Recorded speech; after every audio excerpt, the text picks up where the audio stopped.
Okay, so today's daf is daf Mem Dalet and getting us we learn for four Shlema for Elazar and Roma, Yosef Ben Chayat Michal, and today also we learn for Elin Shama of Dr. Strano's father, Shaul Alexander Ben Yitzchak. Tana Rabbanim from the second line of the page. We are discussing the Mishnah, which has said that if a person sells his Eviknani to a goy because he's removing him from mitzvahs, the rule is Yotza Ben Choron, he goes out free. Now he goes out free, and the Gemara explained that his master who sold him has to give him a get shichur. He has to write him a get shichur. He also, as we'll see in the Gemara, if the Eved doesn't escape, if he escapes, then he's a free man, but he has to give him a get shichur. If he didn't escape, then he has to redeem him. He has to ransom him out, as we'll see, even for 10 times or more of his value. That was the knas that the rabbis gave because you were removing him from mitzvahs. He has a mitzvah like a woman. Mitzvah say shaloas man grom and all mitzvahs lo sase, and now you're removing him from that ability because you sold him to a goy. It's going to be under the goy's jurisdiction. You won't be able to perform mitzvahs. And the second part of the Mishnah was about chutzlars. If you sell him to chutzlars also because you took him out of Eretz Yisrael, he also goes out free. We'll talk about in the Gemara that when he goes out and he sold him to somebody, chutzlars means to a Jew in chutzlars. If you sell him to a goy, we've already said that what happens. If you sell him to a Jew, even if you sell him to chutzlars, even to a Jew, there's also a penalty there. The Eved goes out free, but as we'll see, the Eved the master that he sold him to, the Jew that he sold him to in chutzlars, he's the one who has to grant him his freedom and give him a get shichur. We'll see that in the Gemara. Tana Rabbanan from the second line. Gavo b'chovo. So this was a knas that the rabbi said. Number one, that you have to redeem him, ransom him for up to 10 times his value, and you have to give him a get shichur.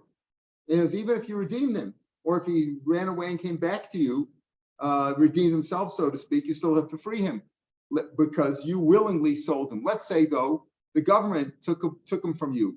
Gavu b'chovo, they took him away from you. The government or somebody the guy took him away. Let's say not necessarily the government. We'll see the government in a minute, but let's say the guy took him away forcibly because you owed him money. Sekrikan were the tough guys, like the mafia, who took him away. They were like people who took away for protection, like either we'll kill you or else give us something. So, in other words, they took the Eved away from the Jew, not that the Jew sold him willingly, in which case the rabbis gave a knas.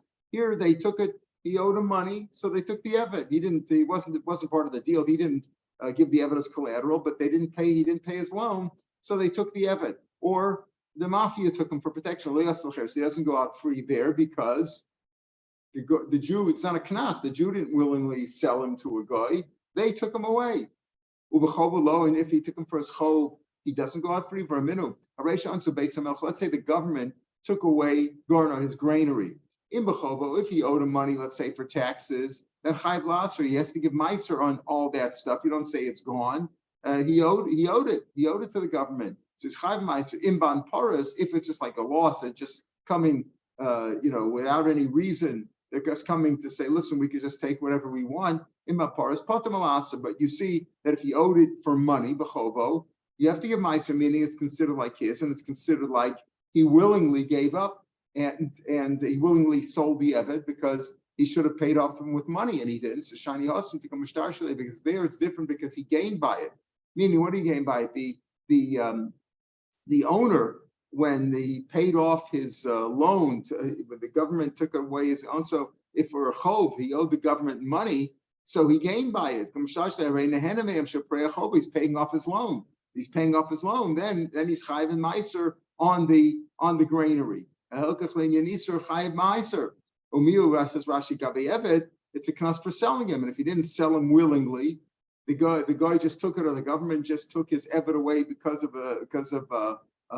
they either for a loan, but he didn't do it willingly. If he's gaining, he's paying his taxes that are due, let's say his poll tax or something of that sort, then he's gaining by it. So of course he has to give meiser on his produce, on that granary. But if they took away his Eved against his will, even if it paid off a loan, but he could have paid it off with something else, and he allowed them to take it up to take this way, there we say that he does. I mean, he didn't really want to give the Eved. They took the Eved, then he doesn't. The Eved doesn't go out free.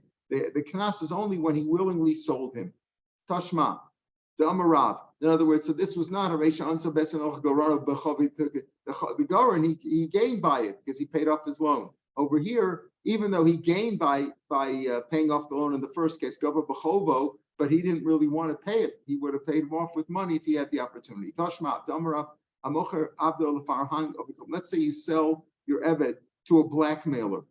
He's blackmailing you, and you give him your slave to try to get him off your back. He goes out free. So why? So here you see that even though he didn't really want to, he just did it under duress. He still goes out free. Because he could have pacified him by giving something else. The blackmailer asked for $1 million, and you gave him your Eved.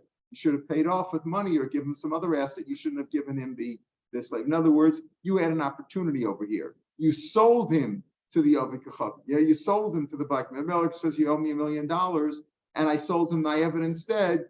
Should have given him something else. In the case of the first case, he didn't have a choice. Gufa Amarab. You sell your slave to a Goyish, an Avodah who's a blackmailer, yes, because of what should he have done? He explained already. He should have. What was his choice? He had no choice? He had a choice. He could have paid him off with cash or with some other asset. So we said in our Mishnah, and we've explained to the Gemara, that if you sell your slave to a Goy, an Avodah who's going to keep him from doing mitzvahs, the rabbis gave you a fine and said, not only must you redeem him if you have the opportunity and if he doesn't run away, but you also have to free him because you're removing him from mitzvahs. What happens if you only sold him temporarily? Mao. You didn't sell him full time. You're going to get him back. We're assuming now when you sold him to a blackmailer, he goes out free, even though apparently that's also temporary. Then we're saying, no, you're talking about a Goyish blackmailer who's you're not going to get it back at all. So the Gemara and the Havamina thought that it was only temporary in that case. But apparently that's wasn't temporary. He sold him to some guy oppressing him like a blackmailer. It wasn't temporary. It wasn't just for a short period of time. It was permanent. Let's say you sell him to the guy. Now we said the whole problem is you're taking him away from mitzvos. Let's say you sell him, but he can't work for you. Just want to sell him in title. So you could say you have a guy, you have a worker for you.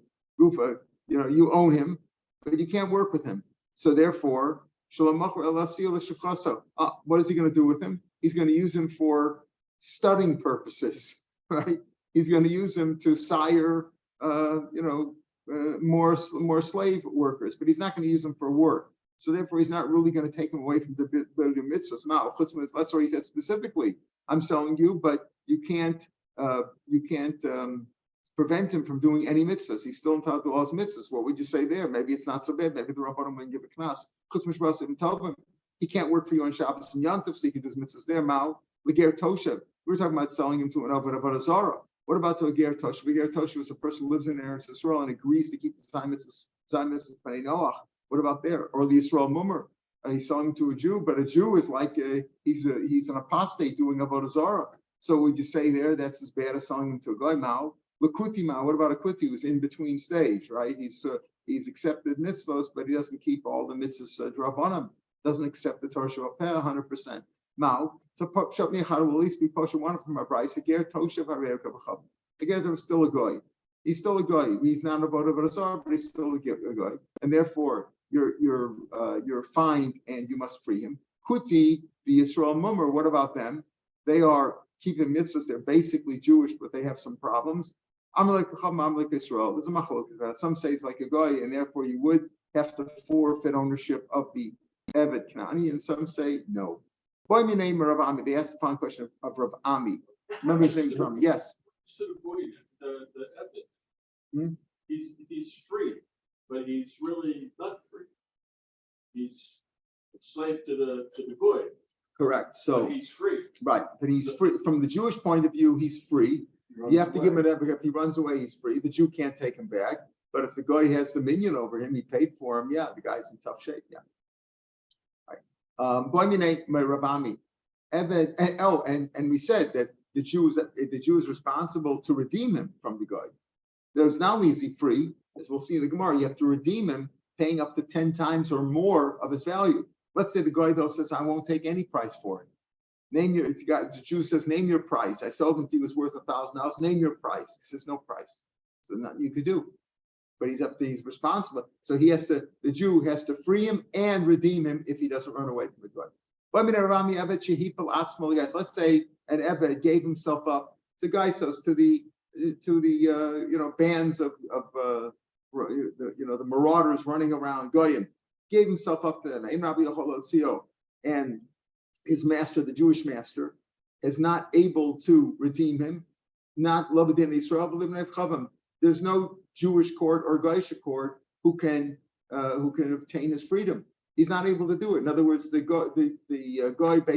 Eved ran away from the Jew and gave himself up to Goyim, and there's no way for the Jew to get him back. Can he at least, if they're willing to pay, can he take money? We just said if you sold your Eved to a Goy, so we're going to give you a knas. You have to free him. You have to redeem him. You have to, you give up ownership on him. What happens, because you sold him? What happens if you had no choice? He ran away anyway. There's no way for you to get him back, right? You can't take him out, redeem him at all. Can you at least, and they're willing to pay you for him. Now, if they pay you for him, it was like a forced sale. Is that okay or not? You didn't willingly sell him. He ran away from you, and now you can't get him back. Apparently, they won't be redeeming you. Can you at least take money for him? Go check your Mishnais, because figure out what the answer to this question is. This is the question he asked Rav Meir. He went out dark, he checked, he found the Tanya. If you sell your house to a goy in Eretz Yisrael, you can't have any. You sell your house to a goy, you can't have any annal from that money. It's like you did an isser. You're giving a ownership rights to a goy in Eretz Yisrael. Plus it says lo schonein. Right? Don't favor them, and we don't give them a resting place, a parking spot in Israel. So that's also on a space. Let's say a guy in Eretz Yisrael forcibly took the house. And there's no way for you to get it back. The Jewish courts have no jurisdiction. The Goyish courts can't help you. But the guy is willing to pay you for it. He took it away from you. He's willing to pay for it. You're allowed to take the money because it wasn't. You didn't willingly sell it. If you willingly sell it, you can't take the money for it. You can't have enough from the money. But if he forcibly took it, you could. Not only can you do that, the Kosev Umal Bar Chashalim, you can even register the sale, the bill of sale in the Goyish courts in Israel, because at least you got your money out. You got something. In other words, it's apparently speaking where the Goy would not give it to you, would not pay you for it unless you registered in his courts, even though you're not supposed to be machshav their courts and give their courts jurisdiction, show that they're better. But in this case, at least getting your money out. He took the house anyway, at least get something out of it. So what do you see over here? That you can, if they forcibly took it away from you, you could accept money for it. That's the proof that Rav Rav Zeka found. He went and found that Mishnah. So that's for the house to keep the cycle of a. Since you can't live without a house, everybody needs a house. There we don't make exera that you can't take the money, right? You can't take the money because you're not likely to go sell your house willingly, right? So therefore, you don't have to make exera. People can manage without an eved. They can do the work themselves. They can get other rabbanim. Maybe if you allow this case, if we allow you to take money when they forcibly took your slave, right, you allow to take money for it, then maybe you'll do it willingly also. Or do we not say that? And therefore they make zero, or do you not make such a difference? And you say the same is true for a house, the same is true for an evidence is true for a house. Just like if they forcibly took it, you're allowed to take the money because you're safe, at least getting the money out of it. You didn't do it willingly. And there was no gzeir over here. That's the question. Shalchlu Ravami. So Ravami gave the answer. Mini Ami Bar Nosan. For me, Ami Bar Nosan. His father's name was Nosan. Torah Yotzal Yisrael. I'll send out this ruling that Eved Shehi Balatzmal Guys, an Eved, this case, Eved, who turned himself over, he gave himself up to Goyish bandits. And his master cannot. The Adon is not able to reverse the transaction. He's not able to get him back in the Jewish courts or the Goyish courts. But the Goyim are willing to pay. You're allowed to take the money. Because you could even register in their courts, and they should on your savings. So you paskin like this case In other words, that he's allowed to do it just like the case of the house. Okay, so that's on a case where the guy turned himself, where the Evet turned himself over. You didn't sell him willingly, and you didn't have any other option. See, the only exception we made so far today was where you paid off a debt to the government. You owe taxes, and they took them. So we say there, they took the granary. You have to pay mice. You have to give micer on your stock because you gained by it. Or if you sell your Evet to a blackmailer, why? Because you had an option. You could have paid him off in cash. So you willingly sold the Evet. But if you didn't willingly sell him, they took him away against your will. Or like this case where they stole him and there was no way to get him back, you're allowed to take money. So we said if you sell your slave to an Evet, not only must you grant him his freedom if he doesn't get his free, if he runs away, so you don't have to take him back. You have to give him a shtar shichur. Not only that, if he doesn't run away, you have to ransom him up to 10 times. How much time? Up to 100 times his value. The fine is that you must redeem him until 100 times his value, and still you must give him his freedom. So when you say 100 times, are you exaggerating? Dafka, is that really 100 times? 100 times his value? You sold him for $1,000 and you got to pay $100,000 to redeem him? Olav dafka, or just saying you have to give him a substantial amount. You have to redeem for a lot of money, but you don't have to pay it 100 times a day. Look at an example of this. You're not allowed to sell behema gasol. You're not to sell in Eretz Yisrael. You can't sell a behema gasol. Truth is, this is probably in Chutz La'aretz also. You sell your big animal, usually for plowing, to a guy. You're not allowed to. Until 10 times his value. What's the reason why you can't sell your behemoth to a guy? You can't sell a guy because you're afraid that if you sell to him, you might also come to rent him your animal or lend him your animal, and he'll do work with your animal on Shabbos, and that's your animals are not allowed to do work on Shabbos. Or actually, you might show him, let's say he's using it not for plowing, maybe he's using it for schlepping, and you might want to demonstrate to him right before Shabbos. And you say, right before Shabbos, he's coming to borrow your animal, you're not going to use it on Shabbos, and you demonstrate for him how to use it. And you call to the animal, that's called mechamer, you're leading the animal, so you might be over on Shabbos. So they said, because of that, there's a gzeira, you shouldn't sell your animal to a guy, because you might come to lend him or rent it to him, etc., or demonstrate it for him on Shabbos. Okay, so let's say you went against the gzeira, and you sold the Beimagasa, a large animal to a guy. You have to redeem him, eser b'dama. You got to ransom back for 10 times his value. So what do you see? That it's not 100 times. You said by an evidence 100 times. Well, here it's only 10 times. So you see maybe the 100 times is lav dafka. Then maybe that's an exaggeration. Maybe an evidence different. By a behema doesn't really have any mitzvahs, as we know, right? It doesn't have any mitzvahs. But a guy, the Evet Knani has mitzvahs. So maybe behema gasa, because you went against the rabbis, you have to redeem and ransom him back for 10 times his value, buy him back for 10 times his value. But an Evet, who every day you take him with mitzvahs, maybe he is 100 times, so we can't tell. Maybe by Evet it is 100 times. Some say, Rabbi Shubin Levi said the other way around. You sell your Evet to a guy and he doesn't run away, you have to ransom him up to only 10 times his value. So again, is that dafka lav dafka? Is that 10 times just like if for a large amount, maybe even more, maybe 50 or 100 times also? So Tashma, Amar Shlokesh, the years of Rish Lakish said, no, by an animal, you got to redeem him for 100 times his value because you went against the rabbis. So it was mashma maybe that Eved has to do even more than 10 times. The other way around, it's the exact opposite. The Gemara says, no, we can't prove it from there. Shani Eved, maybe it's different by an Eved that we didn't make him pay 100 times because by a behema, you have to pay him back even 100 times what you got for him back 100 because you're going to get your animal back. When you redeem the Eved, what's going to happen to the Eved? He goes out free. So maybe you don't have to pay him 100 times. 10 times is enough. Shani Eved al.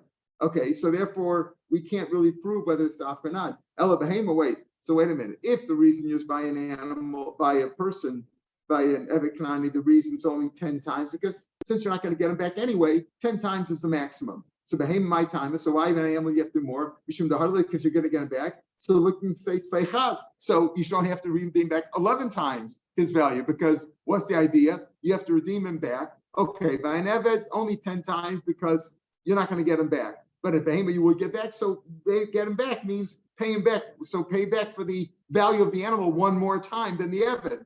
What's the difference between the eved and a behema? Eved you're not going to get back. So just because of the knas 10 times. So by behema it should be 10 times plus 1 because you're going to get him back. So at least pay back for that. So why 100 times? Why do you have to pay for the behema from all the way from 10 times? An eved, if you're just over on the knas, you're not going to get anything back 10 times for the eved. You're not going to get him back. If you're going to get him back, then you got to pay more. Why 100 times? Why 90, 50 is 30? Just one time more is up because you're going to get him back. So pay his value one more than that. Because if the basic knas is 10 times, but here you're going to get him back, so pay back one more. 11 milsla shichim goes to Rabbanan. The answer is the Rabbanan. We're not goes there. The answer, you can't prove it from there, right? The answer is the Rabbanan. You could just say that by an animal maybe it's 100 times. Here it's 10 times. Not because you're going to get him back enough, simply because it's a milsla shichim goes to Rabbanan. But here you see, by the way, milsla shichim goes to Rabbanan does not mean that there's no gzeir at all. It just means that the gzeir was less, right? That you do 100 times, you do only 10 times use milsla shichim. But the idea here really is that we really can't prove one way or another. You have to redeem him back. Is it 10 times or is it 100 times different gears over here? But you certainly have to make an effort to get him back. And then he goes out free. He asked the following question. Let's say you sold your eved to a guy. What he said, what's the halacha? Not only must you redeem him back for multiple value of what you got, of what you sold him for, but also you have to give him his freedom. Let's say he sold his eved and the Adam, the master who sold him, died. To his kids afterwards also have to redeem the eved for 10 times or 100 times. If you tell me, example, where do we see knasos like this where it involves the children? Let's say a Kohen is suspected. A Kohen gets the bechor, firstborn animal gives to the Kohen, right? Bring it as a carbon. Now, if the animal has a mum, so then the Kohen just gets to keep. He doesn't bring it a carbon. He can keep the whole thing himself. So let's say you're afraid he inflicted a mum on purpose. Sarim ozen bechor. You're afraid that he sliced the ear of the earlobe of the poor animal in order not to have to bring him as a carbon. So Kohen are suspected of that. Let's say the Kohen did that, umes, and then the Kohen dies. Do you constant his son afterwards? Right? And what's the is you're not allowed to put a mum in an animal, right? And you never. What's the knas? You can't sell. You can never shech that animal. You can't eat it. And we boil it so makes you house of intim salam. You say the hachalom mifshalat minam doesn't go visur. So the Gemara says like this: last line of the Gemara, last line of Rashi. It's almost amazing. There, if you say that they did constant the son, if the father sliced the ear, right, it was over on the Isser, and you say the son also cannot shech the mishum disur deraisa, he did it Isser deraisa. The pasuk is kolomi, they now to inflict a mum, permanent mum on an animal, and he was on an animal of kachim, this animal was kadosh, and you did it, and therefore it's a deraisa. Avloch Isser rabbanan. This is an Isser rabbanan. The rabbanan said don't sell your eved to a guy because you are taking him away from mitzvahs. That's an Isser rabbanan. Maybe we didn't say it, so maybe over here you don't find the son as well. The father sold him the guy. You don't tell to say that the son also has to redeem him for multiple times his value. Or imtim salomer. That's one way to learn. Imtim salomer, keeping lach moed. On cholamoid, you're allowed to do work if it's a dover oven, right? If it's something that's loss involved, the milk's going to go bad. You have to open the makola, whatever. You're allowed to do work. However, work that can be done before Yantif, you should do it before. Work that could be wait for after. But let's say you purposely started some job before Yantif started, so that on Cholamoid, if you don't continue the work, it'll go bad. As you start a job, that's called kivan. You time the work. You time the work, so you have to do it on Cholamoid. That's wrong because you could have waited. Did it afterwards, after Yantif. You could have finished it before. And therefore the rabbi said, if you did that, then it's also you can't do the work on Cholamoid, right? The rabbi said it's also do work on Cholamoid if you could have done it before. So let's say he was mechavan, he processed all the work before Yom Tov, so he should have to do it on Chol Hamoed. He was over on the Yisr of the rabbis. Umeis, and then the guy died on Yom Tov. He ate too much, and he died. Low concept. So there's a shiloh. Do you constant the children afterwards or not? So Rashi adds on more than the Gemara. Rashi says, "Im tip salomer bahi tip shalon the kansu."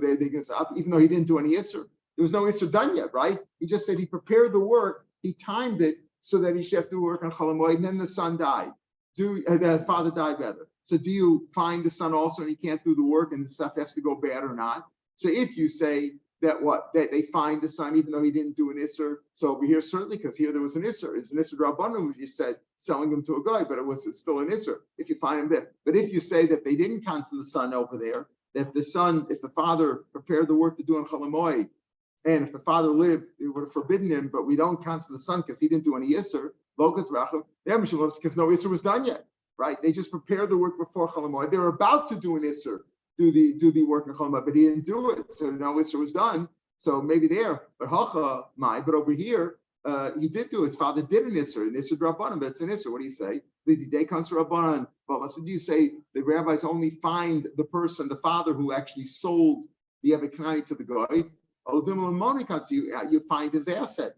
The asset meaning the Eved. The rabbis find the asset and say, you have to redeem the asset. The asset is here. So you have to, meaning you find his assets. Rashi says, you find his assets, meaning the ransoming money, right? To ransom back, redeem him back.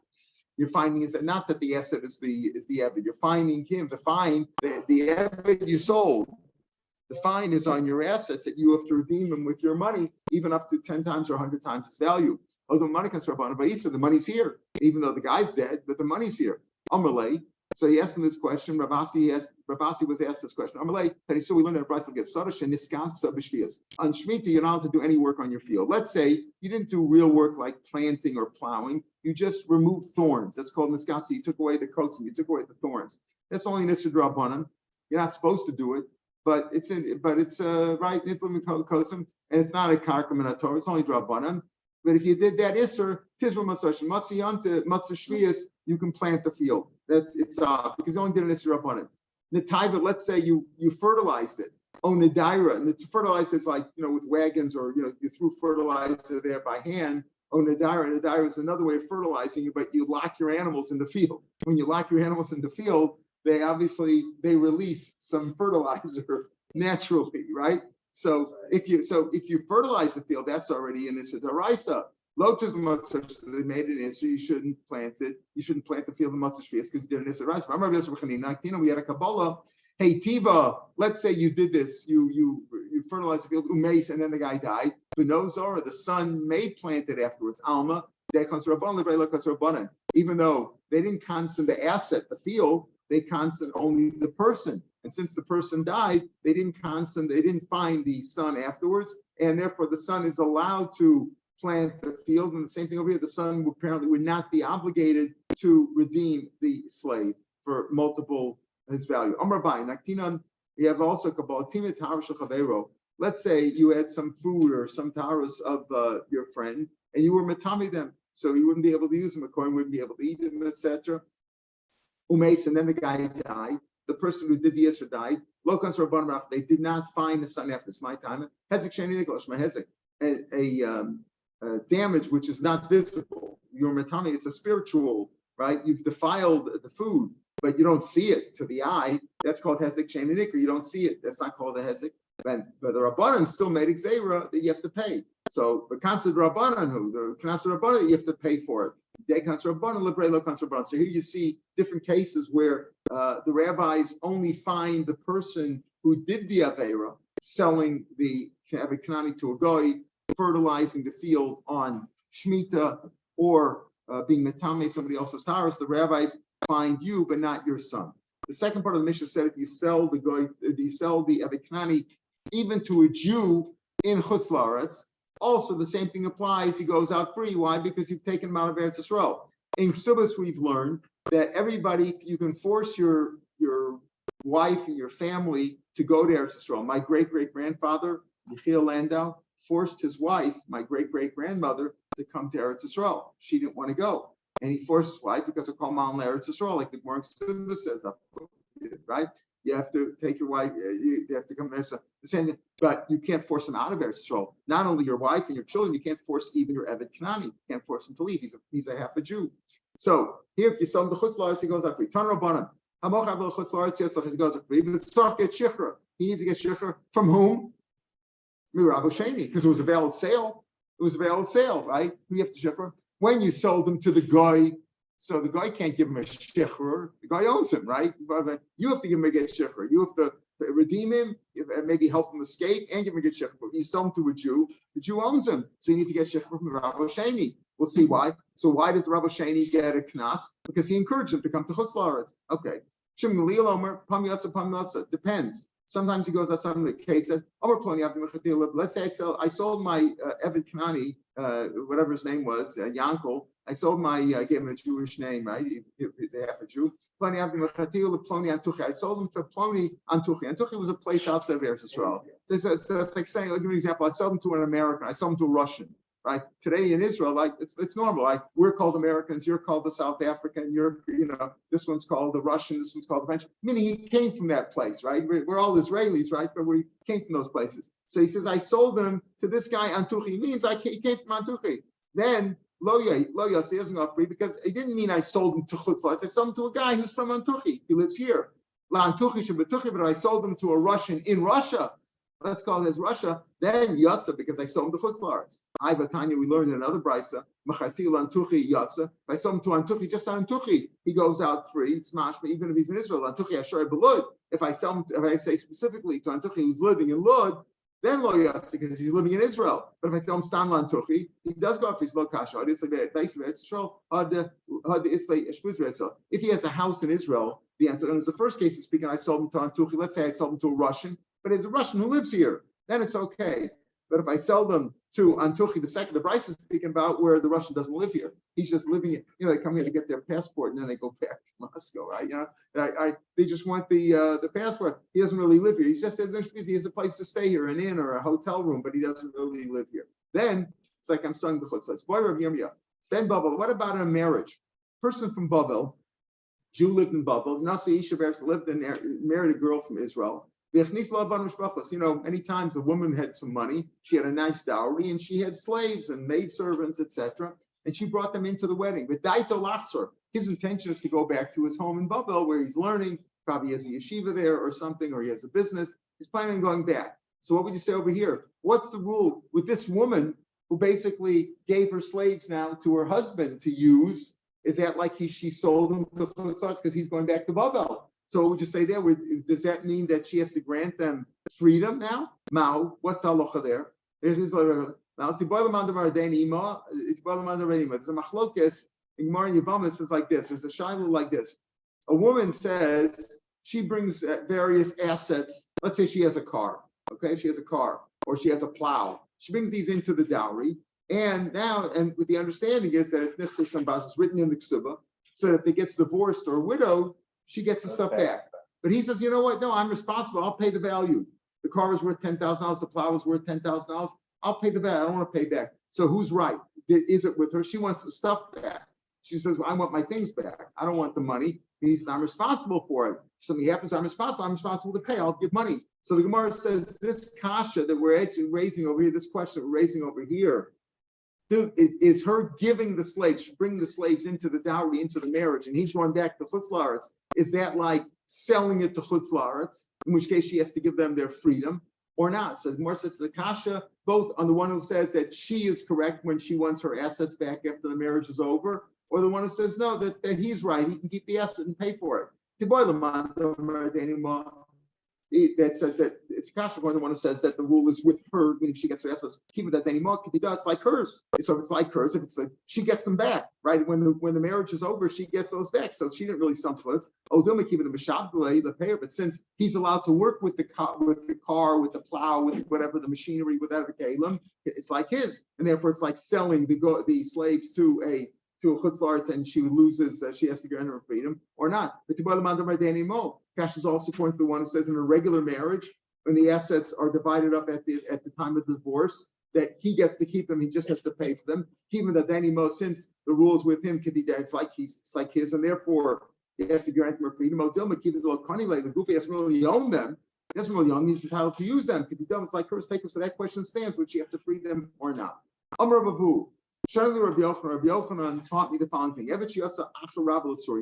A Eved followed his master, went to Syria for business or whatever. Maybe he went to stay, maybe not, but he went. And the Eved willingly followed him. He willingly followed him. And then when he was there, the master sold him there. Machrusham Rabo. He goes out free. So if he went out on his own, the Eved followed him on his own. He took his own train to get there. He lost his rights to get freedom. If the master was planning on coming back to Israel, so he had no business following him there. If he sold him, that's it. So if he was going to, so he had no business. He was going to come back there. Why did he sell him for there? If the master was going to come back, so why did he sell him there? Then he goes out free. But if he's not coming back, he's staying there anyway. So he wasn't planning on coming back. Then if he sold them there, they don't make the gzeira. This is a price. This is a nichusa. This is a proof. And it sounds like Yotzei. And Eved should follow his master L'Surya. It's like more Yotzei. What do you mean? He has to follow him. And you can't take people out of Eretz Yisrael, not your wife, not your children, not your family, not your slave. Can't follow him. Ela Yotza Eved. Not that he's supposed to. Yotza. If the Eved followed him, if the master he just went for a day of traveling, he went for business, but he's planning on coming back. Then you force him to free him because he had no business selling him over there. Rabban said, I heard from Shmuel, Tarti two halachas. One, this halacha about if an Eved followed his master to Chutz La'aretz and he sold him, and he sold him there. Is it a sale that he followed him and the master was planning on coming back? Is he that he doesn't have to that he gets his freedom if he sold him there? But another your fields go back in Yovel to the original. Let's say you sell your field in Yovel, in the year of Yovel Atzma. Rav says Mechura. The Mechura, it's sold, but you have to give it back. It's sold. Shmuel says it's not sold at all. The Chada, in one of these two halachas I heard from Shmuel, Chada, Hadrizvini, the money goes back. The deal's off, money goes back. The Chada Losvin, Hadrizvini, one loka back. I don't know which one's which. In other words, Shmuel said, if you sold your field in Yovel, it's not a sale. And he also said that this halacha about if Das Rabbi Yachzer, if the Tarti B'Shnei Dvar Malosh might be plugged in, Chada Mechir Sev L'Chutz La'aretz, and one that that he goes out free, and one that if you sold your field in Yovel, it's not a sale. But I don't know. But when you get the money back, I don't know which one's which. Let's look at it. Minatani Bryce, since we learn a Mocha Abdul Chutz, it's Yatsa the Cheres, but Tzorch get Shechmer Rabu Sheni. What did the Bryce say? Mishnah didn't say that he needs a writ of freedom from his master. It just says you have to free him. Yatsa Mechorim. But the Mishnah Bryce said when you sell him to Chutz La'aretz, what happens? The second master, the guy who bought him, has to give him his freedom. That shows that who owns him now? The second master, the second guy that he's the lokech, the purchaser, right? So it's up get Shechmer Rabu. See that he owns him. The deals him. He doesn't give money back. He says the second guy has to give him. That means the sale was a sale, but the second guy is forced to free him. So you see that in the second case, the money doesn't go back. When Shmuel says if you sell a field in Yovel, it's not a sale. That means the most chos, the money goes back.